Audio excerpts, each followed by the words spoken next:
তেল ছাড়া খুবই মজার একটা রেসিপি করব, তাও আবার ডায়েট ফ্রেন্ডলি হেলদি একটা রেসিপি, ওজন কমাতেও কিন্তু সাহায্য করবে। প্লাস তোমরা যারা ডায়েট করো, ডায়েটে বারবার ক্ষুধা লাগে, তো ক্ষুধা কমাতেও কিন্তু সাহায্য করবে। আজকের রেসিপিটা আমি খুব অল্প জিনিস দিয়ে প্লাস অনেক সহজভাবে বানাচ্ছি। তো লাগবে প্রথমে একটা ইয়েলো বেল পেপার, তোমরা যে কোনো কালারটা নিয়ে নিতে পারো। ভেতরটা খুব ভালো করে আমি ক্লিন করে ওয়াশ করে নিয়েছি। তো দেখো কত কিউট লাগছে দেখতে। এবার আমি এর ভেতরে যা যা ইউজ করব সব কিছুই রেডি করে নিব। তো নিয়ে নিলাম একটা পেঁয়াজ, আর পেঁয়াজটাকে কিন্তু খুব ভালো করে কেটে নিতে হবে।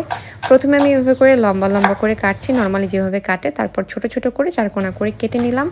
যত ছোট করে কাটা যায় এটাতে কিন্তু খেতে তত বেশি ভালো লাগবে। এবার নিয়ে নিলাম একটা কাঁচামরিচ, কাঁচামরিচটাকে খুব সুন্দর করে কুচি করে নিলাম, একদম মিহি কুচি। নিয়ে নিলাম টমেটো, টমেটোটাকেও কিন্তু একদম ছোট ছোট করে কুচি করে নিতে হবে। চেষ্টা করবে যতটা কুচি করা যায়, না হলে কিন্তু ভেতরটা নষ্ট হয়ে যেতে পারে, মানে যখন কাটবো কাটার পরে জিনিসটা ভেঙে যেতে পারে। যার জন্য যেই সব সবজি আমি এখানে ইউজ করছি বা যেগুলো ইউজ করব সব খুব ছোট করে কেটে নিব। এবার যে ইয়েলো বেল পেপারটা রেখেছিলাম সেটার ভেতর দিয়ে দিলাম দুটো ডিম। তো তোমরা চাইলে ডিমটাকে বাটিতেও মিক্স করে নিতে পারো, আমি এর ভেতরে করে নিচ্ছি কারণ দেখতে অনেক কিউট লাগে। ভেতরে দিয়ে দিলাম পেঁয়াজ, দিয়ে দিলাম কেটে রাখা কাঁচামরিচ, এবার দিয়ে দিচ্ছি কুচি করে রাখা টমেটো, সামান্য পরিমাণে দিয়ে দিলাম সাদা গোলমরিচ, কালো গোলমরিচ আর রসুনের গুঁড়ো ওপর থেকে ছিটিয়ে দিলাম।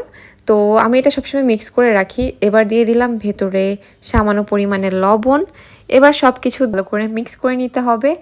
দেখো দেখতে কতটা কিউট আর অনেক বেশি কালারফুল লাগছে। এমন এমন মজার খাবার যদি ডায়েটে মাঝে মধ্যে রাখা যায়, বিশেষ করে যখন বাইরের খাবারের ক্রেভিং হয় বা মনে হয় যে একটু হেলদি টেস্টি কিছু খাই বা উল্টাপাল্টা খাবারের ক্রেভিং হয়, তখন কিন্তু এভাবে করে খেয়ে নিলে পেটও ভরবে প্লাস মনও ভরবে আর অনেক বেশি হেলদিও হবে, ওয়েটও বাড়বে না। তো এবার এটাকে একেবারে রেডি করে ফেললাম। রেডি করে আমি এটাকে স্টিমে বসিয়ে দিলাম। তো ডায়েটে থাকলে আমি প্রায় সময় এক এক রকমের জিনিস একটু বানিয়ে খাই যাতে আমার হেলদি খাওয়া হয়। হেলদি খাবার যে শুধুমাত্র শরীরটাকে কমানোর জন্য অথবা ওয়েট লসের জন্য খেয়ে থাকি এমনটা না, শরীরটাকে সুস্থ রাখতেও কিন্তু হেলদি খাবারের অনেক প্রয়োজন। তো দেখো আমি এবার একটু চেক করে নিলাম ভেতরটা কত দূর হয়েছে, দেখলাম একটু কাঁচা ছিল, দেন আবার একটুখানি দিলাম।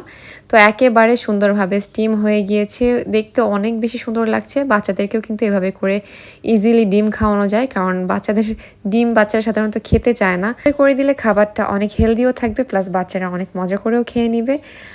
এটাকে আমি সম্পূর্ণ তেল ছাড়া করেছি, মানে বলতে পারো একেবারেই স্টিম একটা খাবার। তোমরা যদি এটাকে আরও বেশি টেস্টি করতে চাও, এটা এমনিও অনেক বেশি টেস্টি প্লাস হেলদি, আর এটাকে যদি আরেকটু বেশি টেস্টি করতে চাও তাহলে এভাবে করে কাটার পরে হালকা একটু ঘিয়ে ভেজে নিতে পারো দুই সাইডটা, হালকা জাস্ট অল্প তেল দিয়ে। এবার আমি ওপরে দিয়ে দিলাম ভেজে রাখা গোলমরিচের গুঁড়ো, ধনিয়া গুঁড়ো, জিরা গুঁড়ো প্লাস শুকনা মরিচের গুঁড়ো। এটা আমি ভেজে একসাথে মিক্স করে রেখেছিলাম, সেটা উপর থেকে ছিটিয়ে দিলাম। খেতে দারুণ হয়েছিল, লবণটাও একদম পারফেক্ট ছিল। এটা এক কথায় অসাধারণ খেতে হয়েছে। তো এরকম মজার মজার ডায়েট ফ্রেন্ডলি হেলদি রেসিপি পেতে অবশ্যই ফলো দিয়ে রেখো, আর সবাই অনেক অনেক ভালো থেকো। টাটা।